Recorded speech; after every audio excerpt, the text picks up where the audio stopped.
Hello, everyone.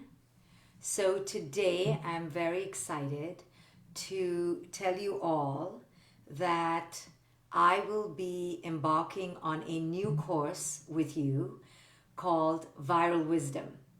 And of course, it's a play on what we are currently experiencing with the coronavirus.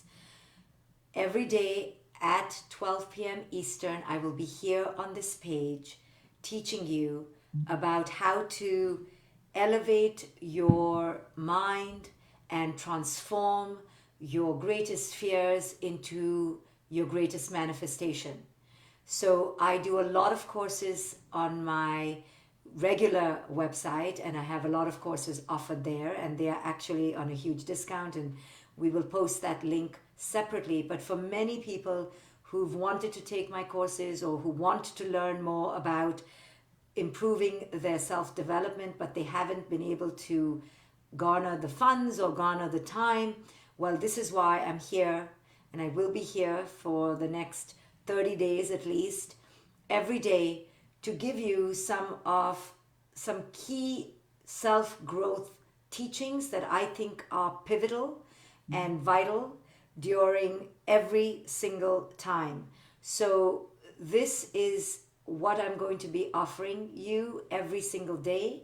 So join me here, share it with your friends. I will take you down a path that will help you transform your mind in the most powerful way. So, hi everyone, I'm just saying hello for a few moments. Be ready every day to join me here at noon Eastern on my page, and I will take you down a path of self-growth and transformation for the next 30 days. I will share with you the techniques and tools that I use during times of uncertainty, during times of grief and sadness, and help you transform your mind and use whatever pain you are currently going through, whatever trauma you're currently going through, and help you go through the tunnel of the pain, the fire of this intense shock that we are all currently in as a humanity and individually, and help you get to the other side differently so that you can emerge from this place that we are in, this enormous period of transition in a truly empowered, resilient, and transformed way.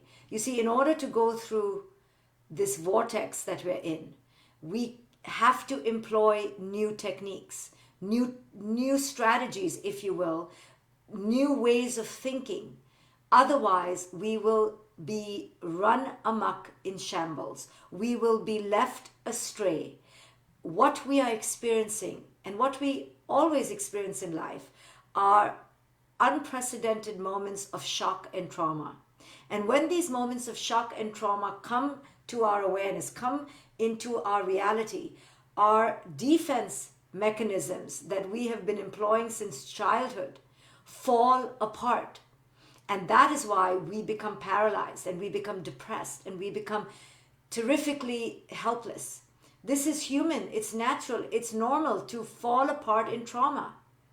Yet, as we fall apart, which is normal and human, there is also a way to use these rubbling moments, these moments of acute crumbling, rubbles, to transform these into something that makes us different. Not stronger, because I think to cry, to break down, to enter a state of rubble is strong. There's nothing weak about that.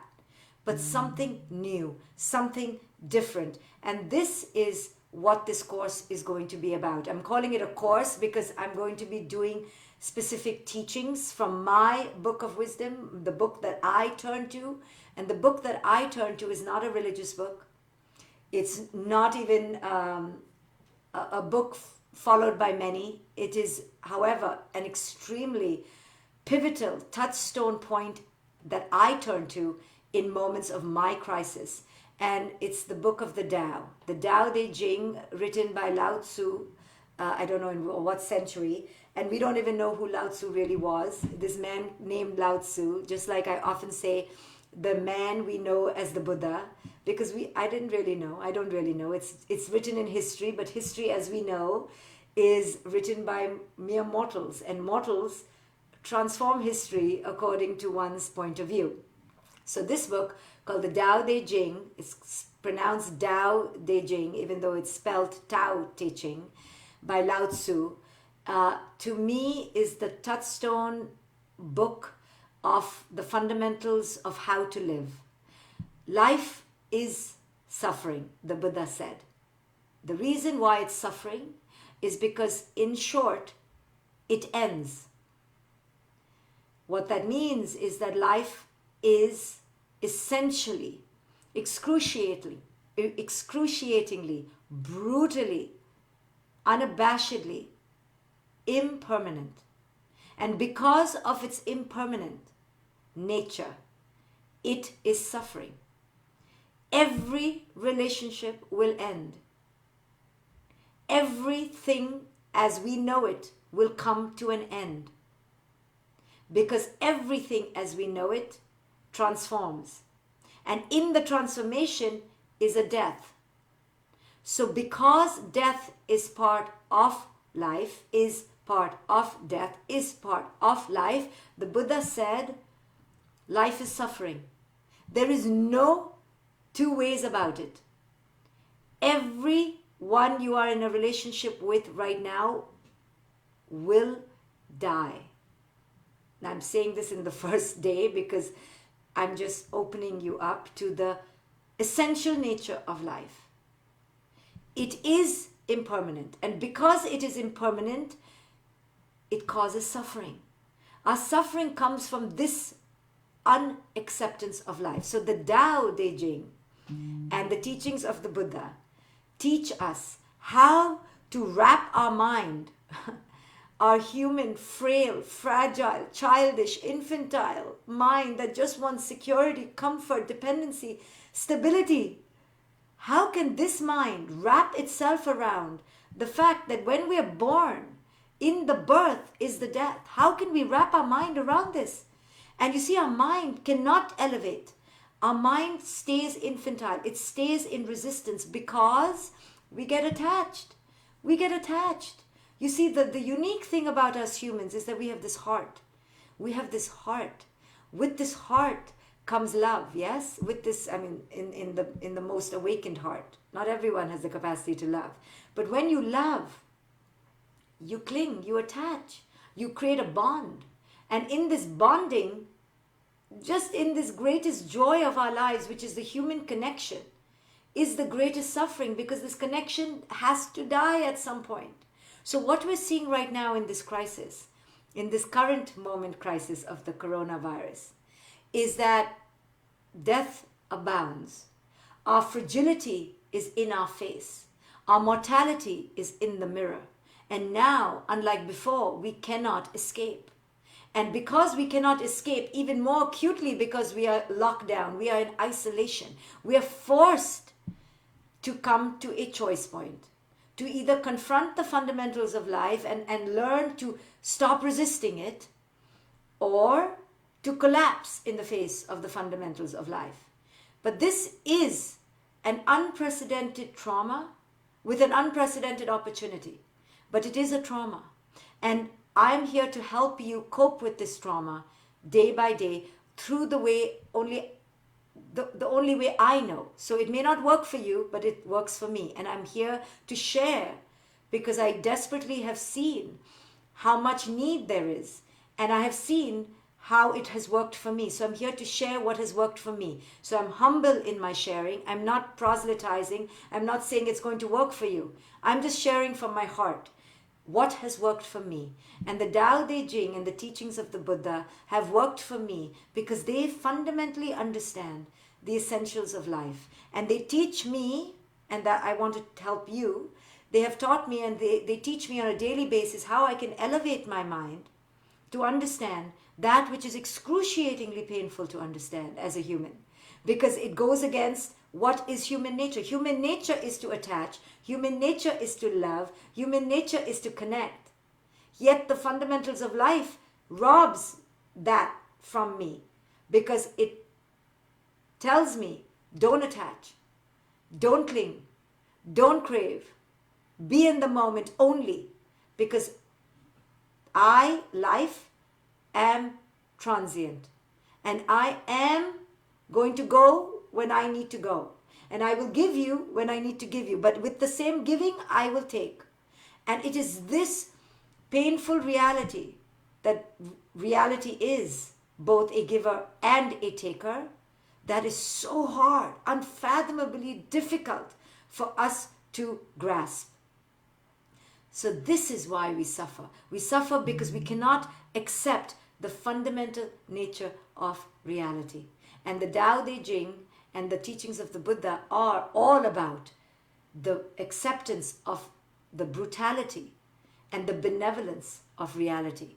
Reality is actually, because it's both benevolent and brutal, they kind of wash each other out, and reality then becomes neutral. Reality is forever benevolent and brutal, benevolent and brutal, benevolent and brutal. It takes, it gives, it gives, it takes, in the same moment. And in its juxtaposition of both its brutality and its benevolence is its neutrality. So there's so many analogies I can give you. You know, you want to climb to the top of the mountain to enter the pinnacle of the height of human existence, to see the greatest vista of panoramic view below you.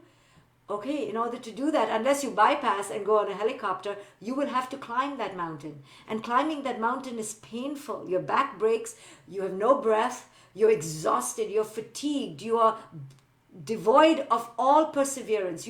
Every life blood is taken from you in order to get to the top of that mountain. But when you get to the top of the mountain, then reality is benevolent again. So reality, you can curse it all the way up to the mountain, but when you get to the top to see the cinematic view, you now feel you're blessed by reality. So it is this essential juxtaposition of feeling cursed by reality and feeling blessed by reality that makes you realize, it may be not reality at all. It may just be my perception of reality. So in a crisis like this, where we are challenged on a daily basis, where our loved ones are taken from us in a shocking manner, when life throws a wild curve, when we are bereft of the very financial and emotional strongholds that we were relying on, now they're taken away, mowed out of our life. We are now left with the what's at the bottom of the barrel, or what's at the core of our soul. And when we look there, it's terrifying at first, because nothing familiar has remained. And you're wondering, well, who am I now? How will I exist without what I once knew, without my loved one, without what I thought was going to be my life? How will I exist? Each one of us at some point in our life will face our darkest moment. We will be on our knees where we look at our reflection and we wonder, who am I? Many of us are facing it currently in this pandemic, where our veils have been stripped, where our blankets of security have been robbed, where we are on our knees crying, how will I exist? But if we don't face it in this moment, we will face it at some other moment. And if we haven't faced it now, we may have already faced it in the past. Crisis, which really means a turning point, are a constant in our lives. And the most painful ones are the ones that snatch our relationships, that take those who we are most attached to.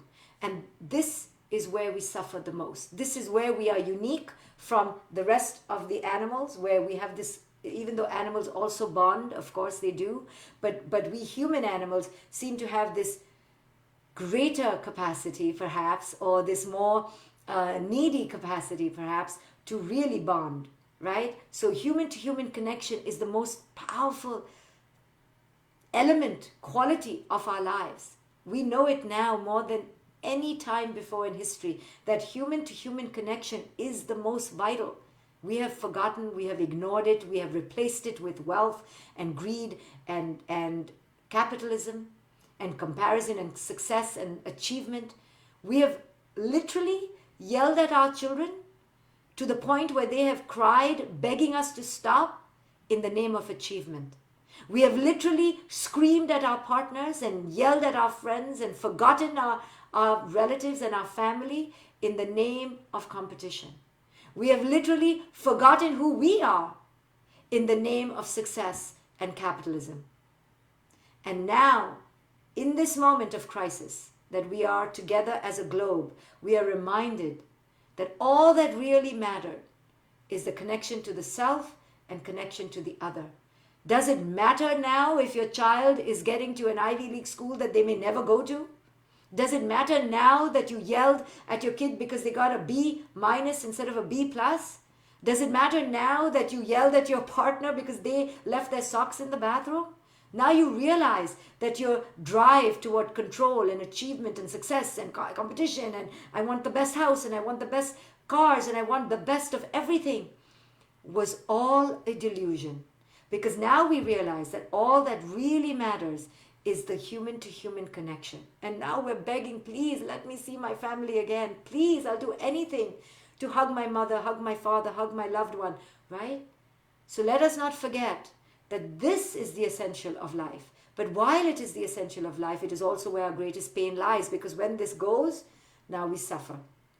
But I would rather that we suffer because of this than suffer because the loss of a paycheck or loss of our routine or loss of our achievements, right? Human to human connection is the only thing really that matters at the end of the day. And in order for us to have the most beautiful human to human connections, it means that we need to have the most powerful, resilient, sacred self to self connection.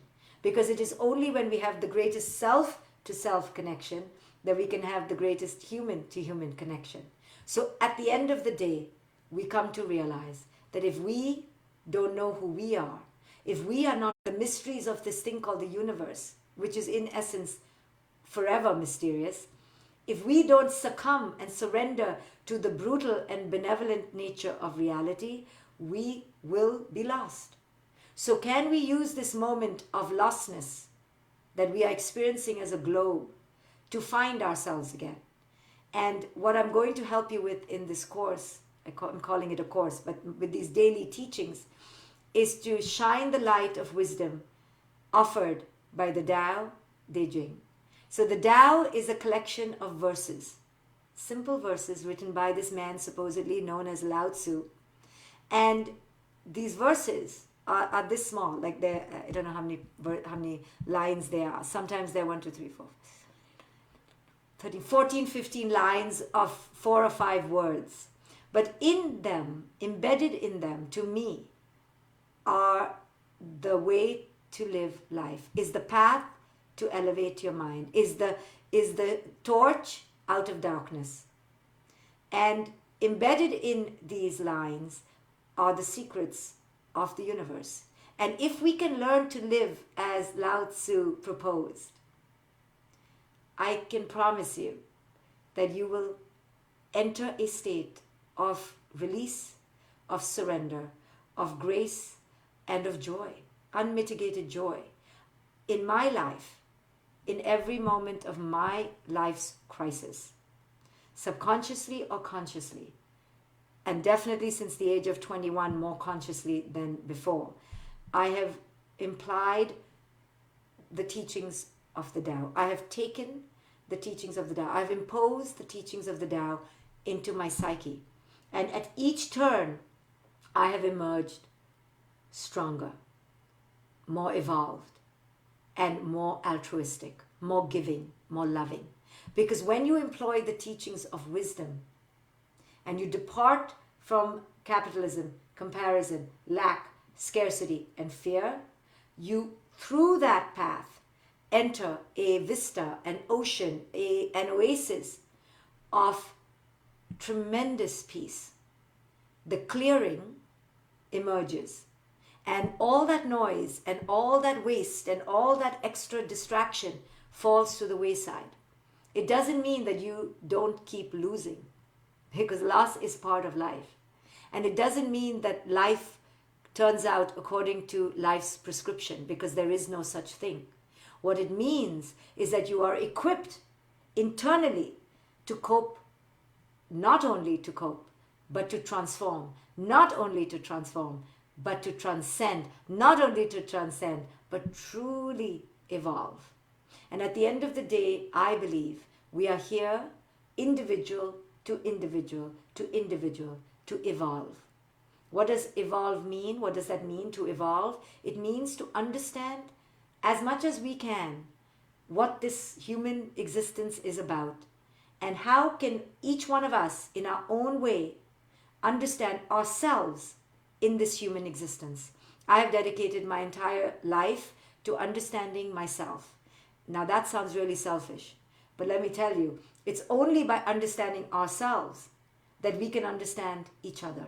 If we don't understand ourselves, there is no understanding the other. So when I dedicate my life to understanding myself, I'm really dedicating my life to understanding humanity and understanding this mystery, this mystery where there's so much loss, but there's so much beauty.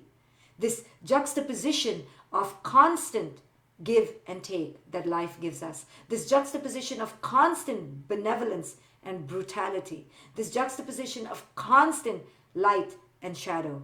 Right? This inextricable web of life is what we are asked to encounter on a daily basis. Some of us in a bigger way, some of us in a smaller way, but no life, as I've known it, has ever escaped the encounter of this life and death juxtaposition.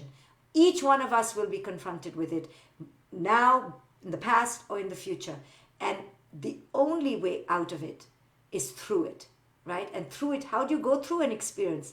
You can't, there's no physical tunnel to go through. There's no physical hole to go through. There's no digging we have to do. It's spiritual. It's emotional. It's psychological. It's formless.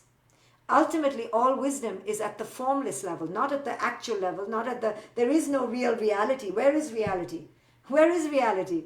Reality is what we understand in our mind. There is no real tunnel or transition that we're going through, yet I keep saying we're going through a transition and a tunnel. Is there a physical tunnel? No. It's occurring on the formless, on the level of the spiritual. And all life is ultimately only understood at the metaphysical, at the spiritual, at the emotional, at the psychological. But because we haven't been trained to understand life at the spiritual or the emotional or the psychological, we get stuck on the form, on the material. And we think that that's all that there is to life. My paycheck, my no paycheck. My husband, my no husband. My marriage, my no marriage. My child, my no child. That is only one level through which we can understand life. The other levels of the spiritual, the emotional, and the psychological, that is where we understand interconnectivity. And that interconnectivity, which I'll explain more in the next 30 days, that interconnectivity never dies. You can never be separate from your husband. You can never be separate truly from your child in life or beyond life, because ultimately it's an energetic connection. And that energetic connection never ever dies, because energy is indestructible. Energy never can be created or be destroyed. It just simply always was and always will be. It is constantly transforming. You know, when people used to ask the Buddha or ask the Dalai Lama, how did it all get created, right? So the Buddha or the Dalai Lama may say something like, well, you know, scientists say the Big Bang. And then, of course, even a 2-year-old child will say, but who created the Big Bang? And then who created the bang before the Big Bang? And then the moment before the Big Bang? And who created that moment before that? Right? And then the religious leaders will say, well, God created everything. But even a 2-year-old child will say, oh yeah? And who created God? And then they'll say something like, well, God is not created nor destroyed. It just always was. Which the scientists will say, yes, and that's what we mean by energy. You want to call it God? Go ahead. It's just the way it always is, always was. There is no point of creation and no point of destruction. You will never find it. You will never find it, so don't look for it. It just always was and always will be. This is the nature of constant transformation. This is the nature of the essence of our existence. We always were and always will be. So looking for the point of creation is just because our mind cannot fathom this infinite mystery of inextricable, interminable cause and effect. It is interminable cause and effect. Creation, destruction, creation, destruction, creation, destruction, creation, destruction. That's it. This is what this human existence is about. But we don't like it to be that, because we only like the creation part. We don't like the destruction part. So we've created creation myths and stories, But we haven't understood that with the creation comes the destruction. We don't like that because as humans, our ego has taken over our wisdom, and our ego has taught us, conditioned us to only collect. So we only like the creation part of life. But life is like, I never was only creating because I have to destroy. If I don't destroy your trillion cells right now in your body, you will not live. If I don't have your poop eliminated out of your body, you will die. So you want only the beauty? It doesn't exist. Life is brutal and benevolent. It is the nature of life. So the first verse of the Tao Te Ching, the one that I'm using, the translation I'm using is by Stephen Mitchell, who is the partner of the wonderful and wise Byron Katie. So I use his translation, but there are many translations. So it was written in Confucianism, Chinese, I don't know what, Mandarin language, and Stephen Mitchell has translated it. And then I impose my own meaning, and you will get my version of it. So always understand when you read anything or hear anything, even the news, as objective as you think it is, but no, it's not. Everything comes with the wisdom of the person reading it. So nothing is, in essence, without the subjective perception of the person whose eyes touch what it's touching. So it is here. So when I read you my meaning, it's just my meaning. It'll hit your ears differently than it'll hit somebody else's ears. This is the power of this reality. It's constantly in interconnection. It's constantly in context. There is no such thing as it is, because it is already as we see it. And as we see it is conditioned. So when the Buddha talked about breaking our mental conditionings, what he alluded to, what he meant was, let us begin to see reality without the imposition of our conditioning. And this culture is so conditioned in fear that most of what we see is fear-based. So we look at death through fear. We look at life through fear. And what I'm going to teach you in these next 30 days is perhaps a different relationship to death and a different relationship to life. You see, we're conditioned to look at death as the end. We are conditioned to look at death as bad. We're conditioned to look at death as destructive. When instead, it is neither destructive nor creative. It is just the nature of energy. And when we begin to understand these fundamental truths, these kernels of wisdom, our life meteorically transforms, because your whole world view changes. So what I'm offering you in these next 30 days is perhaps a sliver, a path of a different world view, where your entire relationship to fear, to death, to life, and each other, and yourself will drastically undergo a metamorphosis. So the first verse of the Tao says, the Tao that can be told is not the eternal Tao. The name that can be named is not the eternal name. So just in these 4 verses, to me, is the secret of the universe. The secret of the universe. The Tao that can be told is not the eternal Tao. The name that can be named is not the eternal name. What this means to me is that the moment you put a name to something, the moment you capture something in human language, the moment you capsize something through your mind, the moment you ensnare something through your judgment, good, bad, past, present, future, child, parent, husband, wife, the moment you try to entrap the essence of this mystery through your words, you are immediately diminishing it of its power. So the Buddha, in one of the Buddhist parables, it says, can you pass a rose, see the rose, appreciate the rose, but don't pluck the rose, and don't even call the rose a rose? Can you be a witness to life, to this enigmatic mystery, both its benevolence and its brutality, without picking at it? Right? We can't. Humans cannot. We put onto reality our conditioning.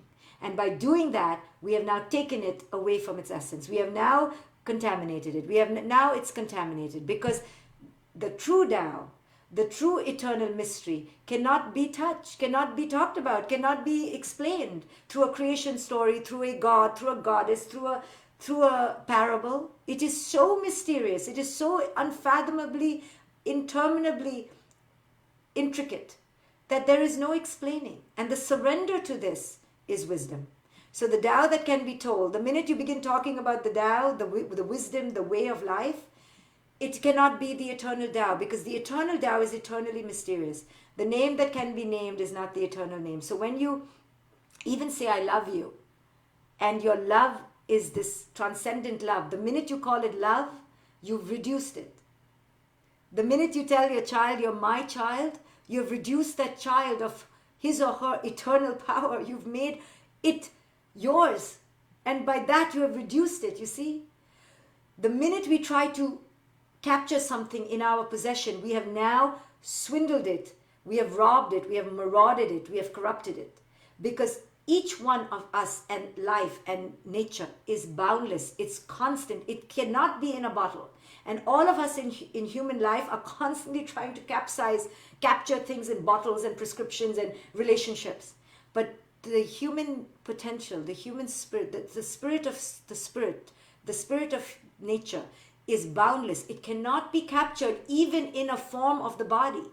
It must leave the body, because the body is a cage. It's a momentary cage. And when the spirit demands to be released, it must be released, because its nature is released. The nature of the spirit is spiritual, its essence, its energy. It comes into a body for a moment, and we think, this is I am. No, you're on borrowed time, because the spirit cannot be captured. It must be released.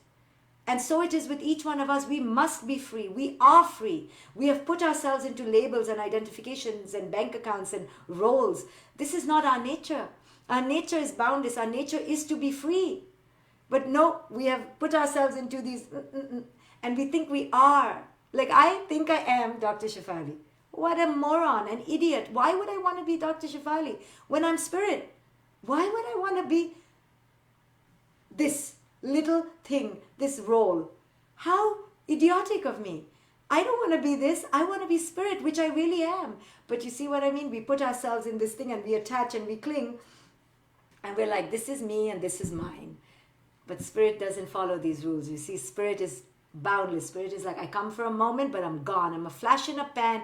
I'm a gust of wind. I will touch your cheek. I'll brush it, but I'm leaving. You know, wind, capture wind. Try capturing wind. Try capturing a tornado. Try capturing sunlight. Right? This is what we are. We are fooled because we're given this hair and this body, and we think we are our boobs and our hip to waist ratio. We're not. We're sunlight pretending to be in a bottle of yellow paint. You know, that's how ridiculous we are. We're sunlight pretending to be yellow paint. The unnameable, the Tao says, is the eternally real. Naming is the origin of all particular things. When you name it, you bring it into origin. If you didn't name it, it would remain in the vast unknown. Free from desire, you realize the mystery. Caught in desire, you see only the manifestations. I mean, I'm breathless when I read these words. Free from desire, you realize the mystery. See, when you don't need the rose, you're like, okay, I get it. You're sunlight, I'm sunlight. You're not yellow paint, I can't put you in a bottle. I don't want to put you in a bottle. You are just boundless. When you're free from the desire of attachment and craving and possession, you realize the mystery of this spirit world that we live in. Caught in desire, form, fingers want to touch, mouth wants to touch, eyes want to see. Now we bind ourselves to what we see, touch, and feel. And we want only the manifestation of spirit. We don't want spirit, we want the manifestation of spirit. But the manifestation of spirit is only temporary. The spirit is boundless. Yet mystery and manifestations both actually arise from the same source. And this source is called darkness. Darkness within darkness, the gateway to all understanding. When you understand, it's all going into this void of essence, of energy, of ether, of just this void of mystery. And when you release things to go there. When you say, I go, it was your time, I let you go, I release. When you let spirit go back to the void and you don't hold it in a name, a concept, a role, then you actually understand that you too will go there, and it's okay. There's nothing to fear. We're so scared of the void, but the void is, and this is the construction, this is the manifestation. The void is the mystery, this is the manifestation. The way I talk about it, the void is the formless, this is the form. We think the form is the formless, and that's why we get so effed up. The form is just a brief manifestation of the mystery of the void. So meet me here every day at noon, and we will walk through this tunnel, this vortex, this funnel together, step by step, you and I together, and we will see each other on the other side. But the other side is only a manifestation of this moment. So who we are in this moment, in this moment, in this moment will take us to the other side. So thank you for walking with me. If you want to join me for meditation, I'm going to my other page. Sorry, I have several pages. And I teach meditation on another page. The link is going to be posted here. Let me see if I've posted the link. So anyway, I'll post the link. I'm going to go there right now to meditate. Thank you for joining me. I hope you'll see me here tomorrow. And I hope you'll share this with your friends so they can also hear a different way to traverse this tunnel of fear that we are all in. Thank you for joining me. Bye.